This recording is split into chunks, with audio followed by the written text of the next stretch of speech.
మనం ఇంటిలో వచ్చిన మనం కూడా చాలా మంది చంపేవారంగా ఉన్నాం. దేవుడి దగ్గరికి వస్తున్నాము కానీ దేవుణ్ణి చంపేవారంగా ఉన్నాం.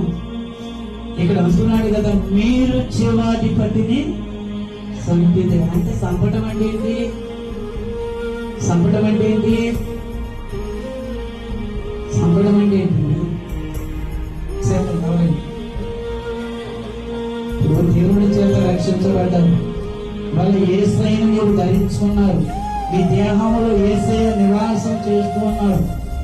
మీ దేహము చేత పాపము చేస్తే యేసయ్యను చంపినట్లే, జీవాధిపతిని చంపినట్లే. లేకపోతే మీ శరీర ఏచ్ఛలను బట్టి మీరు జీవిస్తూ ఉంటే జీవాధిపతిని చంపినట్లే. లేకపోతే అన్యాయంగా మీరు బ్రతుకుతూ ఉంటే జీవాధిపతిని మీరు చంపినట్లే. ఆ జీవాధిపతిని చంపకుండా మీరు ఉండాలంటే మీరు పరిశుద్ధులై మీరు ఉండాలి.